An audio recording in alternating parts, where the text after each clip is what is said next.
혹시 이런 이야기 들어보셨습니까? 잘 들어보십시오. 아버지 하나님께서 예수 그리스도, 즉 주님을 낳으시고, 그리고 바로 이어서 둘째로 성령님을 낳으셨는데, 그 성령님이 바로 접니다. 이런 말 혹시 들어보셨습니까? 저란 얘기가 아니라 이런 말을 들어보셨습니까? 좀 황당한 말이죠, 그죠? 하나님도 들어가고 그리스도도 들어가고 성령님도 들어가지만 그 내용 자체는 정말 말도 안 되는 이야기죠, 그죠? 이 이야기는 지난 5월 달에 성폭력건으로 구속 수감되어서 현재 재판 중에 있는 만민중앙교회라는 단체의 이재록 목사라는 사람이 설교 시간에 한 이야기입니다. 놀랍죠? 여러분들이 아무리 교회를 처음 나왔어도 대충 들어보면 되게 이상한 말이라는 것을 감을 잡으실 텐데, 놀랍게도요, 이 엉뚱한 말을 믿고 따르는 사람들의 숫자가 엄청나다라는 것입니다. 저는 솔직히 이 기사에 이분이 나올 때마다 좀 몇몇 가지 기분이 많이 안 좋은 것이 있습니다. 첫째는 여기를 계속 교회라고 부르는 거, 만민중앙교회라고 부르는 거. 물론 자기들이 교회라고 써붙여놨으니까 교회라고 부르긴 하겠지만, 노예 소속도 아니고 어디에 교단에 소속된 것도 아닌데 계속해서 거기를 교회라고 부르고 있는 거. 또 하나는 이재록 씨를 또 계속 목사라고 부르는 거, 그죠?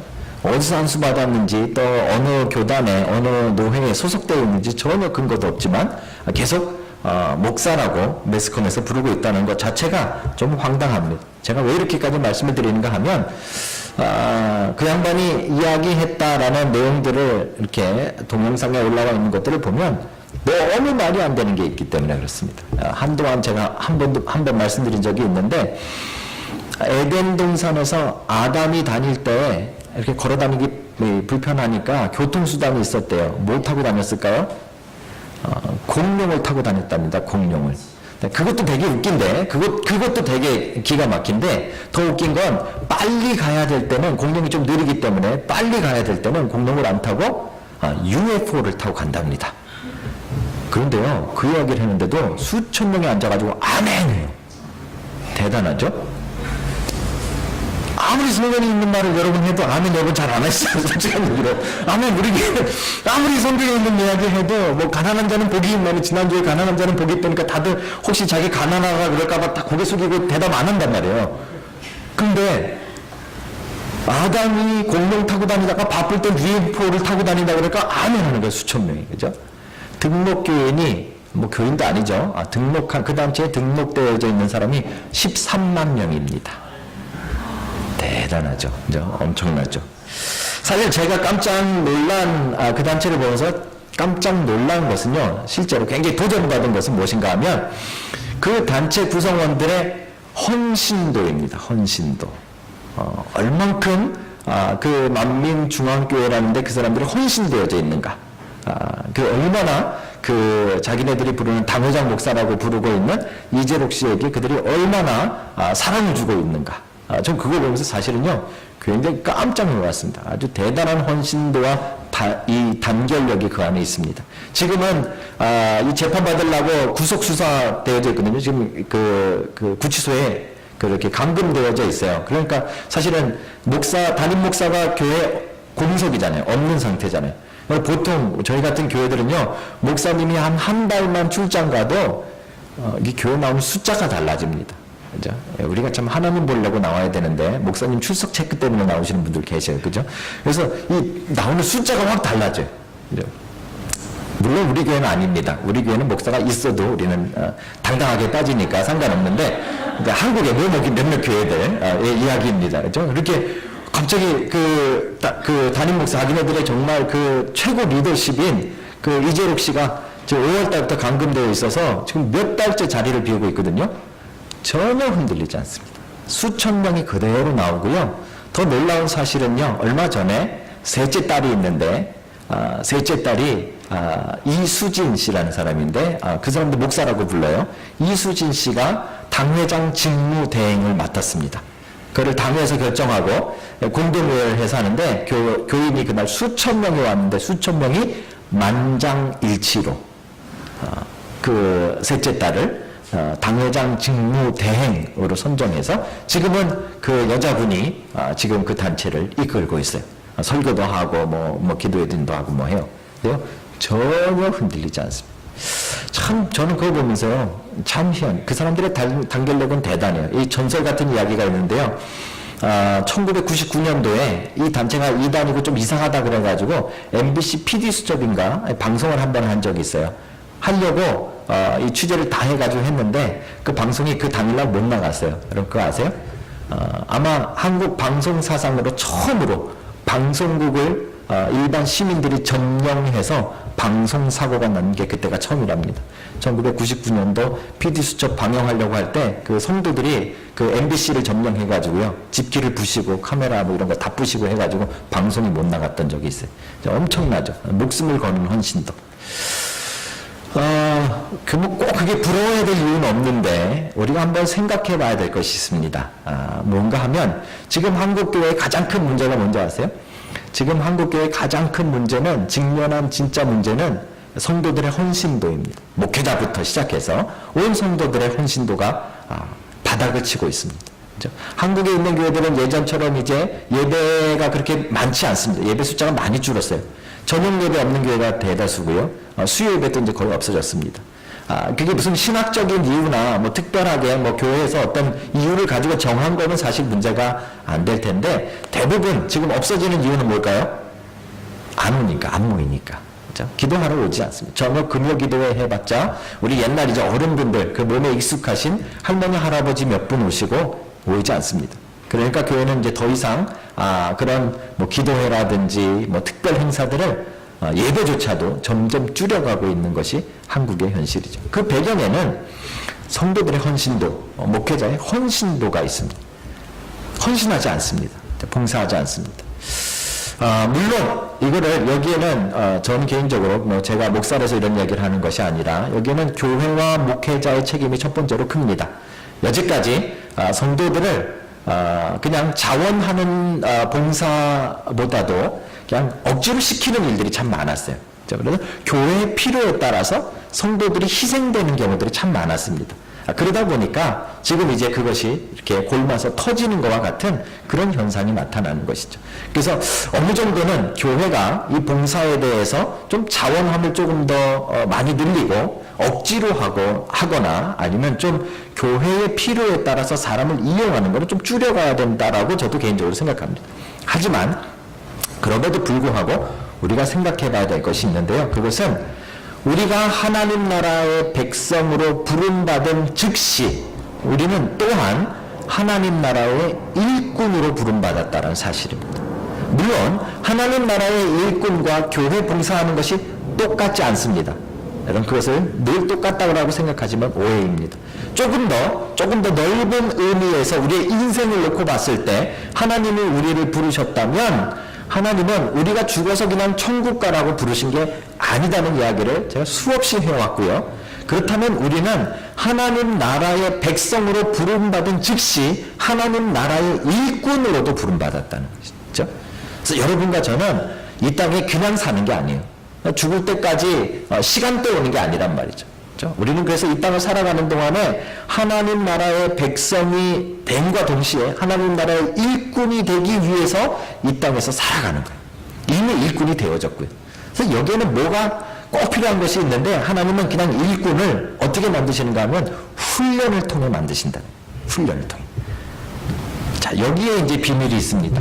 여기에 비밀이 있어서 우리가 이제 요셉의 인생을 보는데 요셉은 하나님 나라의 아주 귀중한 하나님의 자녀로 선택을 받았고 그렇게 하나님의 백성으로 태어났어요. 그죠? 그런데도 불구하고 요셉의 인생을 보면 하나도 좋아 보이는 게 없어요. 여기까지는. 우리는 이제 마지막 이야기를 아니까, 마지막에 국무총리가 됐다는 이야기를 아니까 요셉의 인생이 끝에 가서 빛을 발하나 보다, 대기만성형인가 보다 이렇게 생각하실지 모르겠지만 지금까지 놓고 본다면 요셉처럼 살려고 하면 좋아할 사람이 아무도 없다는 말이죠. 노예로 팔려가기도 하고 감옥에도 가고, 그렇죠? 근데 이 요셉의 이 기구한 인생을 이해할 수 있는 유일한 단서가 무엇인가 하면 바로 이 일꾼이라는 단어예요. 일꾼. 하나님의 백성은 이 땅 가운데 살아가는 그 인생이 일꾼으로 훈련되어지는 과정이라는 말이죠. 여러분 가운데 살아가면서 어려움을 경험하고 또 이해 못할 고난을 경험하고 또 건강의 위험을 만나기도 하고 자식의 어려움을 만나기도 하고 사업의 실패를 만나기도 하고 여러분 인생에 일어나는 그 모든 일들은 일꾼으로 훈련받는 과정이라는 말입니다. 과정. 오늘 여러분들이 그 일꾼으로 무슨 훈련을 받고 있는가, 받아야 하는가, 또 받고 있는가 하는 것을 말씀을 통해서 밝혀가고 찾아가는 그런 시간이 되기를 주님의 이름으로 축복합니다. 왕자병에 걸린 요셉, 그죠? 사실 채색 옷 입고 집에서 왕자였어요. 그 왕자병에 걸린 요셉 그 자체로는 하나님 나라에 하나님이 쓰실 수 없는 거죠. 그래서 왕자병에 걸린 그 요셉을 하나님 나라의 일꾼으로 쓰기 위해 훈련하시는 그 과정을 통해서 여러분들을 하나님의 일꾼으로 훈련하고 계시는 그 손길도 한번 찾아보시고 발견하시고 그 은혜대로 살아가시는 여러분들 되시길 다시 한번 주님의 이름으로 부탁합니다. 한번 우리 들어가 보실까요? 요셉이 어떻게 되어졌죠? 형들에게 팔려서 애굽으로 팔려갔죠. 그죠? 그 당시에는 실제로 노예 시장이 있었습니다. 그래서 애굽이라는 땅에 가서, 특별히 애굽은 그 당시 굉장히 번성한 나라였기 때문에 사람들을 사고 파는 일들이 많았던 것 같아요. 그래서 요셉을 거기서 미디안 사람들이 팔았습니다. 근데 어디에 팔렸는가 성경에 봤더니 친위대장 보디발의 집에 팔렸다 이야기합니다. 친위대장이니까 아마 대통령 경호실장 정도 되는 사람이에요. 그죠? 그 집이니까 굉장히 그래도 권세가 있는 집이었을 거 아닙니까? 그 집에 노예로 요셉이 팔려가게 됐습니다. 아무리 권세가 있는 집이지만 자기는 원래 야곱의 집에서 가장 존귀한 사람이었어요. 그죠? 가장 존귀한 왕자 같은 부잣집 왕자 같은 사람이었는데 하루아침에 아무리 좋은 가문이어도 거기에 노예를 팔려간 것입니다. 노예와 종은 다릅니다. 노예와 종은 다릅니다. 노예는 자기의 권리가 아무것도 없는 것이죠. 그렇죠? 여러분들 뭐 이렇게 배너나 뭐 이런 영화에 보시면 채찍 맞으면서 일하고 잘못하면은 막 손바닥 막 피날 때까지 맞고 얘네가 노예입니다. 그렇죠? 그 노예에 대한 이야기죠. 요셉은 하루아침에 그 노예가 됐다는 것입니다. 이 인생 여러분 어떻게 받아들이시겠습니까? 만약에 여러분이라면 이런 상황에서 어떻게 할까요? 제가 잠시 상상해 봤습니다. 만약에 여러분들이 요셉처럼 팔려갔다. 그럴 일은 없습니다. 그런 일 안 일어나야겠죠. 그런 일은 뭐 뉴질랜드에서는 없을 거예요. 그래서 제가 상상을 하다가 뉴질랜드에서는 도저히 상상이 안 돼서 한국까지 상상을 한 거예요. 그러니까 여러분들이 여기 뉴질랜드에서 뭐 그죠, 얼라운스 받고 론 받고 뭐 이렇게 얼라운스 받고 떵떵거리면 살 수 있을는지 모르겠지만 그렇게 막 살다가 그렇죠. 집에서도 막 정말 집에서 해주는 밥 먹고 막 아빠 엄마가 용돈도 풍성하게 주고 다 그런 건 아니겠지만 어떤 집은 막 차도 사주고 막 집도 사주고 막 이러잖아요. 그죠? 그렇게 살다가 여러분들이 한국에 갔는데 한동안 그 문제가 많았던 신안군의 염전노예 이런 거 여러분 팔려갔다고 상상해 보십시오. 어디까지나 상상입니다. 상상. 그죠? 여러분 거기서 어떻게 살아가시겠습니까? 하루아침에 인생이 확 바뀌어버린 거예요. 뉴질랜드에서 여러분 정말 여러분 집에서 아무리 가난한 집이라도 여러분 정말 왕자처럼 공주처럼 그렇게 살잖아요. 그죠? 아닐 수도 있어요. 아닐 수도 있는데 하여튼 대부분 여러분 그렇게 잘 사시잖아요. 그죠? 그러다가 갑자기 한국에 어떤 염전 노예로 팔려가서 거기서 하루 종일 거기 TV 보셨잖아요. 18시간 일한답니다. 그리고 컨테이너에서 그 추운 컨테이너에서 그냥 이렇게 욕 깔고 자고요. 거기에 주는 건 찬밥이랑 김치만 먹고 살아요. 여러분 그런 상황이 됐다고 생각해 보십시오. 어떻게 할까요? 저도 한번 상상을 해봤습니다. 제가 만약에 여기서 이렇게 목사하다가 갑자기 한국에 차를 잘못 타가지고 봉고차에 납치돼가지고 신안군에 끌려갔다. 그래가지고 거기서 제가 하루 18시간 염전하고 이렇게 살면 어떻게 살까? 그죠? 대부분 상상해 볼 수 있는 게 첫 번째는요, 원망하며 사는 겁니다. 드라마나 이런 데 보시면 많이 나오잖아요. 인생이 갑자기 어려움이 생기고 문제가 생겼을 때 대부분의 사람들은 원망하고 핑계대며 살아갑니다. 대부분 뭐 술에 취해가지고 살아간다든지 술에 찌들어가지고 살아간다든지 그래서 나를 팔아버린 그 형들을 원망하면서 살아간다든지 내가 왜 버스를 잘못 탔을까 버스 운전사를 욕하면서 산다든지 하여튼 우리는 우리 인생이 어려워졌을 때 남을 원망하며 살아가는 그런 인생을 사는 경우가 참 많죠. 그렇죠? 아니면 조금 더 긍정적이면 어떻게 할까요? 제가 생각해 봤습니다. 제가 만약에 조금 더 긍정적이라면 어떻게 할까? 저 같으면 페트병을 모을 겁니다. 페트병을 모아서 뗏목을 만들어서 탈출하지 않았을까? 제 생각입니다. 된다는 보장은 없지만 조금 긍정적인 사람은 아마 거기를 탈출하려고 좀 애를 썼을 거예요. 그렇죠? 아마 조금 더 성격이 격한 사람은 탈출만 하는 것이 아니라 탈출해서 자기를 팔아버린 사람들에게 복수를 하려고 뭐 팔굽혀펴기를 했다든지 잇몸 일으키기 열심히 한다든지 힘을 길렀겠죠. 그죠? 요셉의 이야기에는 전혀 그런 내용이 나오지 않습니다. 참 특이하죠. 요셉의 이 이야기에는 형들을 원망했다는 이야기가 나오지 않아요. 그렇게 정말 귀공자처럼 살다가 하루아침에 노예가 됐음에도 불구하고 원망했다는 얘기가 없어요. 요셉이 어떻게 살았을까 추측해 볼 수 있는 몇몇 구절이 있는데 그 대표적인 게 3절입니다. 3절에 보시면 이렇게 나옵니다. 그의 주인이 여호와께서 그와 함께 하심을 보며 또 여호와께서 그의 범사에 형통하게 하심을 보았더라. 그렇죠? 이 이야기 속에는 참 많은 것이 들어있는데 요셉은 누구를 원망하면서 포기하고 주저앉아 있지 않았다는 말입니다. 요셉은 자기의 상황에 노예가 됐음에도 불구하고 거기서 자기에게 맡겨진 최선의 것을 다하면서 살고 있었다는 이야기죠. 그래서 다른 사람들이 볼 때 저는 노예인데도 불구하고 하는 일마다 하나님이 함께 하시는구나 하는 것을 볼 수 있었다는 말입니다. 그렇죠? 여기 아주 중요한 요셉의 메시지가 들어져 있는 거예요. 우리에게는 때로는요 안 좋은 시간도 있고 좋은 시간도 있어요. 여러분 좋은 시간에만 하나님이 함께 하시는 게 아니라는 말입니다. 여러분의 인생에 뭐 사업이 실패할 때가 있고 건강이 안 좋으실 때가 있고 정말 안 좋은 시간이 됐을 수도 있지만 그 시간을 통해서도 우리는 뭘 해야 되는가 하면 하나님이 함께 하심을 드러내는 인생을 살아야 된다는 것이죠. 그렇죠?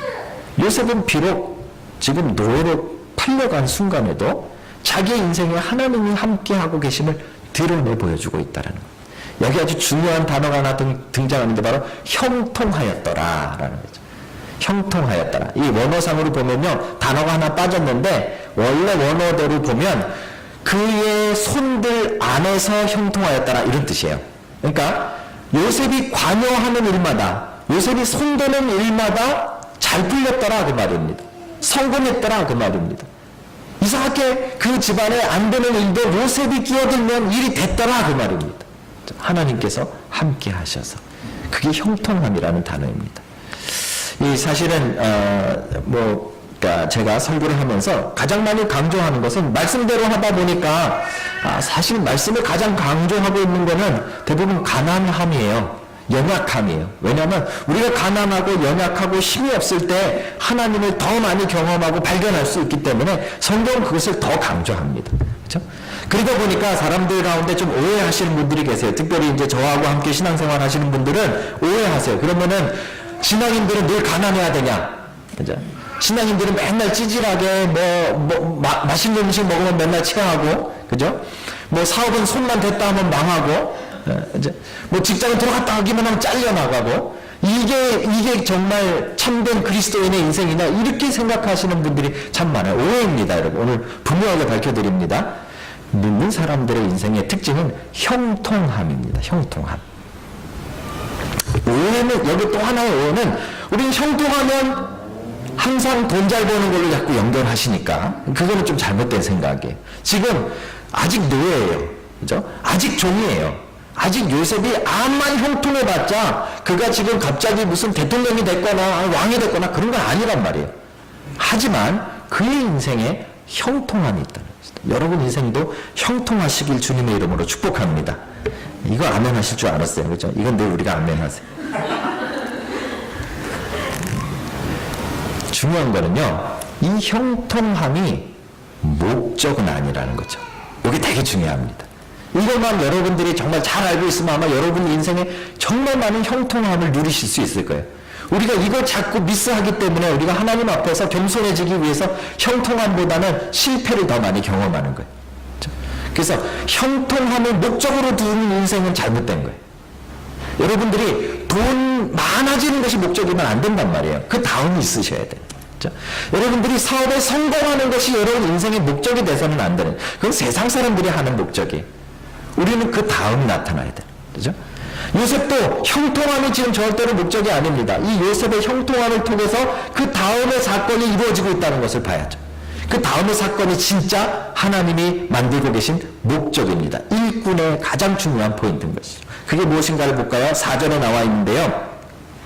4절에 보니까 이렇게 이야기합니다. 요셉이 그의 주인에게 은혜를 입어 섬김에 그가 요셉을 가정 총무로 삼고 자기의 소유를 다 그의 손에 위탁하니.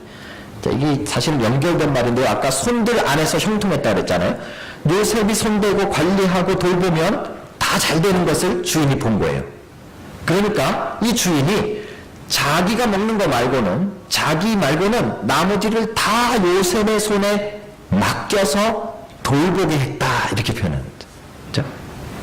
이게 바로 일꾼이라는 의미예요. 일꾼. 일꾼이라는 것은 여러분 그냥 노예처럼 일하는 것을 말하는 것이 아니라 하나님 나라의 일꾼도 마찬가지입니다. 하나님 나라의 일꾼이라는 말의 뜻은 무엇인가 하면 하나님께서 맡겨주신 것을 돌보는 사람이라는 뜻인 거죠. 그렇죠? 그 얘가 어디에 나오죠? 창세기 사실 맨 처음부터 그게 나왔어요. 창세기 하나님의 에덴 동산을 만들어 놓으시고 거기에 아담과 이브를 두셨잖아요. 왜요? 잘 먹고 잘 살으라고? 형통하라고? 아니에요.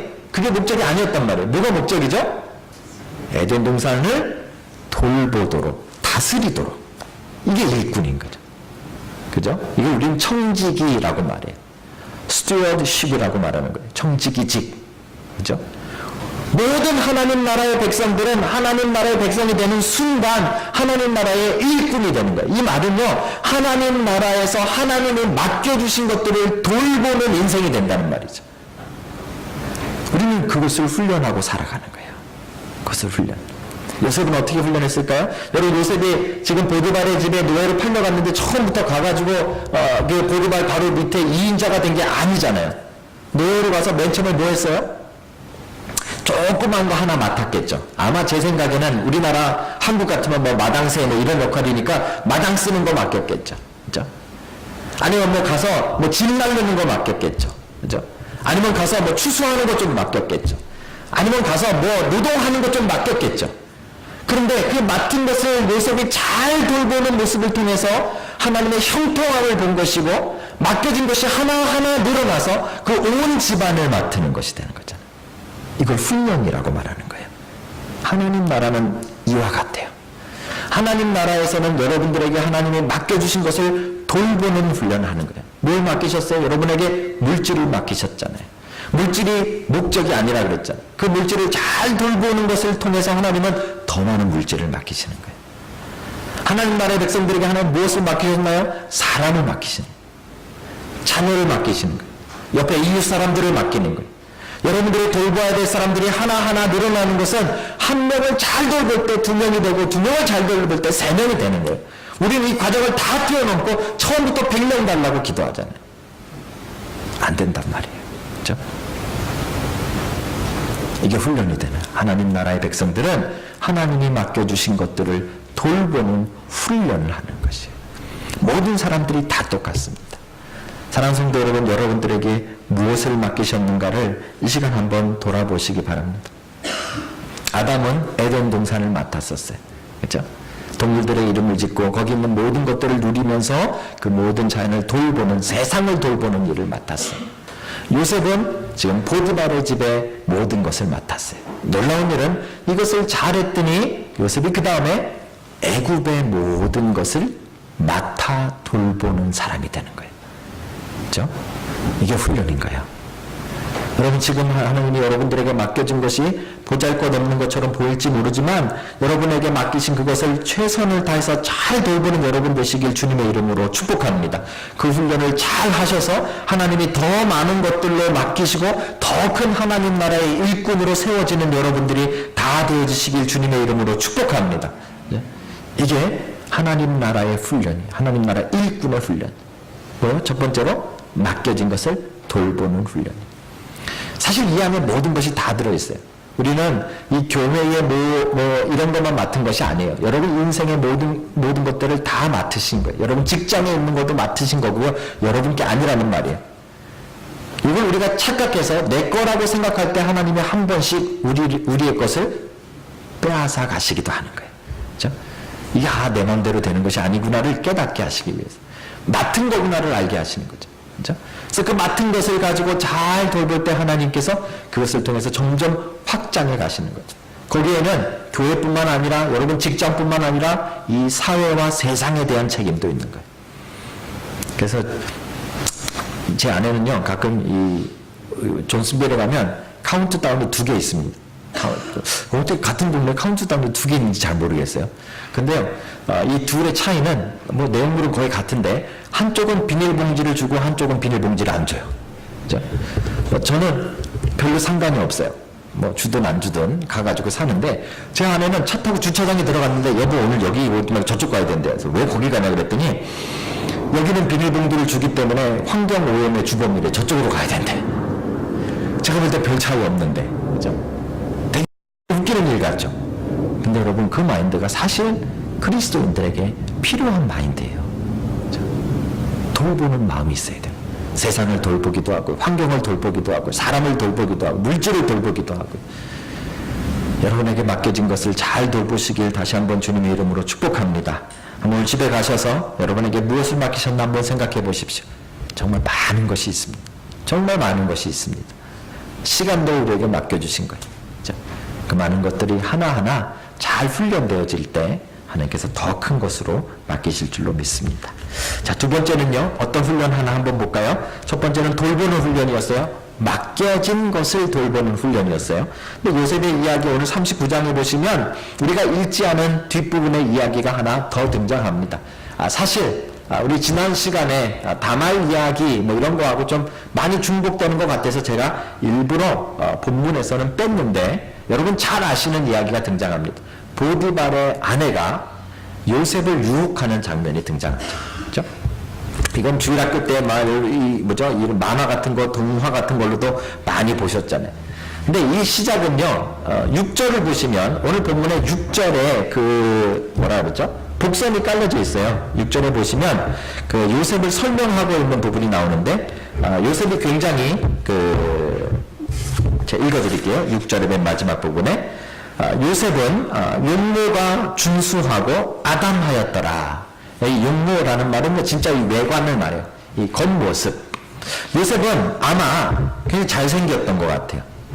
요셉은 잘생겼던 것 같아요. 거기다가 저는 이제 설교할 때마다 이건 제 추측이고 상상입니다만 노예로 팔려갔으니까 몸을 많이 썼을 거 아니에요. 그러니까 아마 초콜릿 이 근육 정도, 복근 정도는 있지 않았을까. 이 성경에 안 나와요. 하지만 이제 제 생각이에요. 그죠? 거기다가 지금 한 20대예요. 20대에 잘생기고 이 복근 있고 막 이런 청년이 노예니까 초반에는 윗도리도 잘 안 입고 이렇게 다녔을 거 아니에요. 그죠? 얼마나 멋있었겠어요. 자, 제 상상입니다만 그것을 보고 흑심을 품으신 분이 계셨는데 그 보디발이라는 그 요셉의 주인의 와이프 되시는 분이 흑심을 품었습니다. 그래가지고 매일같이 유혹을 합니다. 그죠? 이 유혹을 하지만 요셉은 결국 그 유혹을 계속해서 거절합니다. 그러던 어느 날 보디발의 아내가 계획을 짜죠. 여러분 잘 아시는 대로 집안의 모든 사람들을 다 물러가게 하고 빈집을 만듭니다. 빈집은 조심해야 됩니다. 그죠? 빈집에 자기 혼자 딱 계시면서 요셉을 불러서 노골적으로 요셉의 옷을 붙잡고 늘어지면서 동침하기를 요구합니다.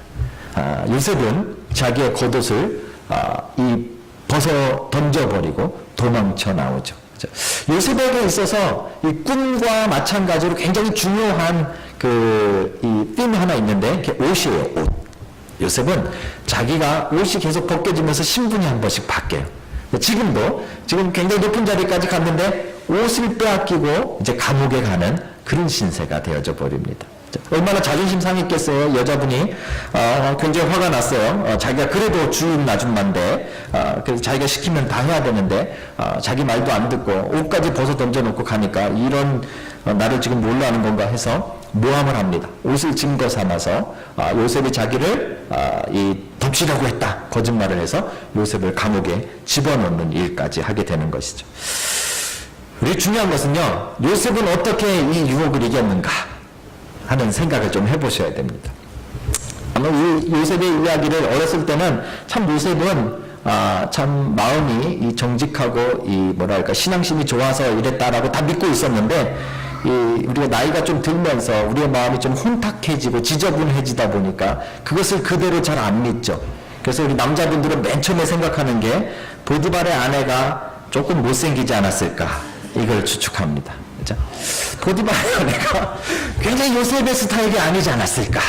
그러니까 만약에 송혜교 같은 분이 보디발의 아내였다면 요셉도 별 수 없지 않았을까 뭐 이런 생각까지도 사람들이 한다 그러더라고요. 그런 면에서 본다면 하나님이 가장 적당한 사람으로 유혹하신 것 같아요. 만약에 정말 얼굴이 조금 그래서 그랬다면.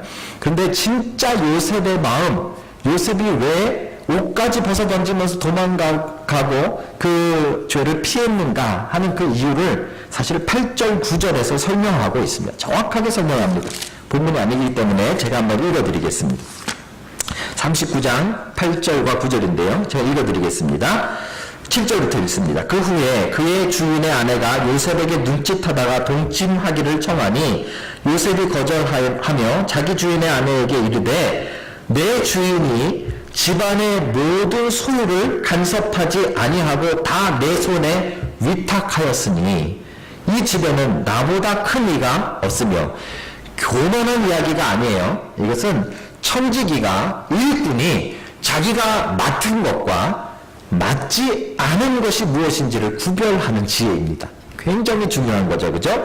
이 집에는 나보다 큰 이가 없으며 주인이 아무것도 내게 금하지 아니하였어도 금한 것은 당신뿐이니 당신은 그의 아내임이라. 그런즉 내가 어찌 이 큰 악을 행하여 그 다음에가 더 중요합니다. 보디발에게 죄를 진 건가요? 아니고요. 하나님께 죄를 지으리이까.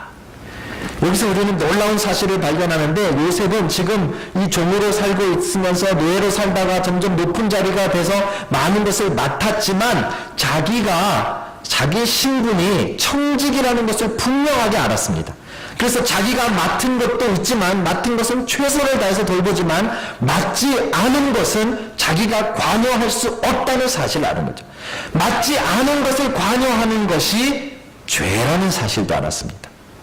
왜요? 이것은 보디발이 맡긴 것 이상으로 하나님께서 지금 자신을 일꾼으로 맡기셨다는 것을 알고 있었기 때문이죠. 여러분, 이게 굉장히 중요한 신앙입니다.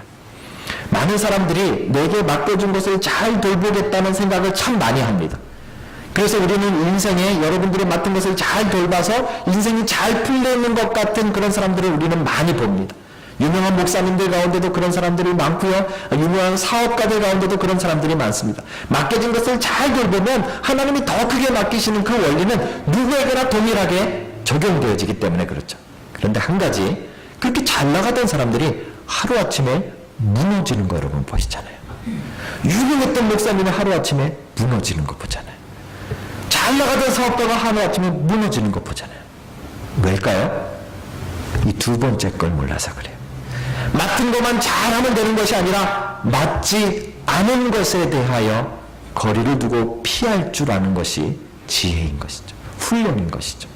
두 번째 훈련은 바로 죄를 이기는 훈련입니다. 하나님 나라의 일꾼은 다 이 훈련을 받습니다.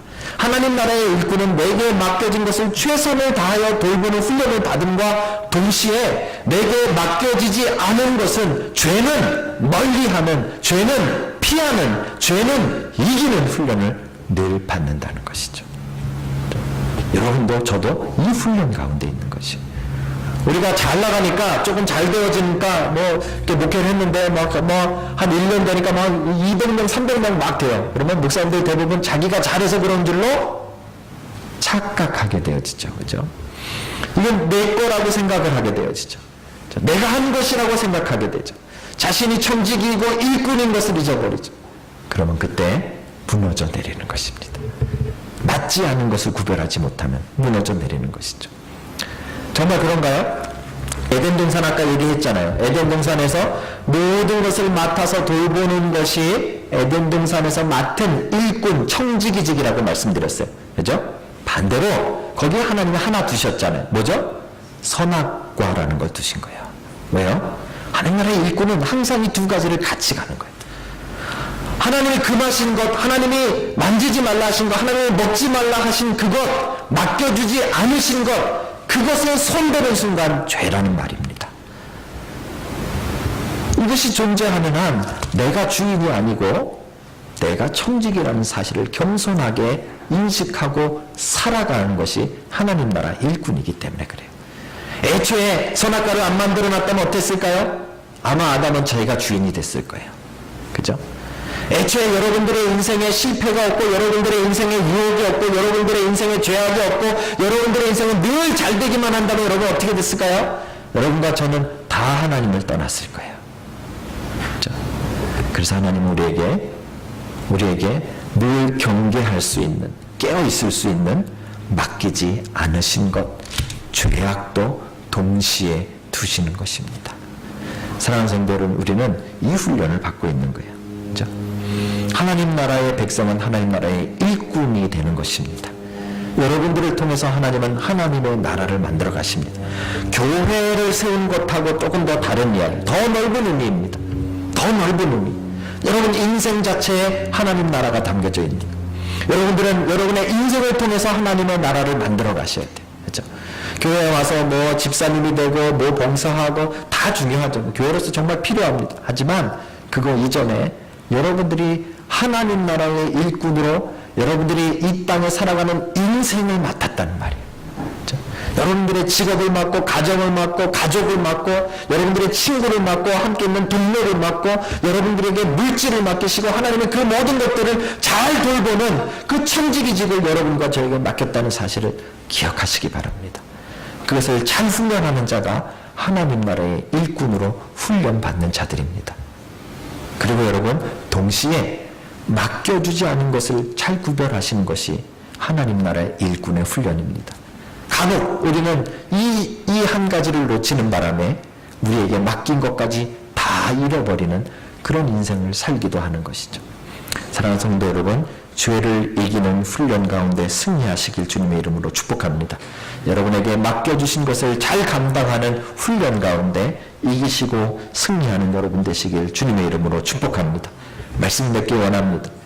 요셉은 노예로 팔려갔지만 그 노예 자리에서 원망하고 투정하고 좌절하고 포기하고, 우리들 좋아하는 거 있죠. 우울해하고 혼자 분위기 잡고 그냥 어딘가 이렇게 이게 말 안 하고 가만히 있고 이런 거 있잖아요. 우리 좋아하잖아요. 그죠?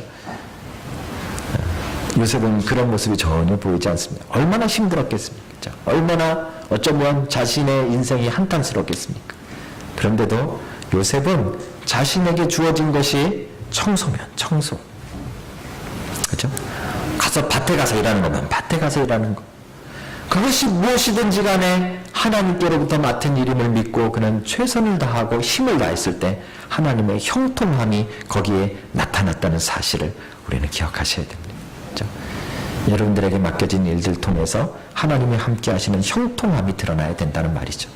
그리고 요셉은 또한 그 뒤에 오는 무서운 유혹에도 넉넉히 이겼습니다. 왜냐하면 자기가 맡은 것과 맞지 않은 것을 분명하게 알았고, 그것이 하나님께로부터 왔음을 분명하게 알았기 때문에 그런 것이죠.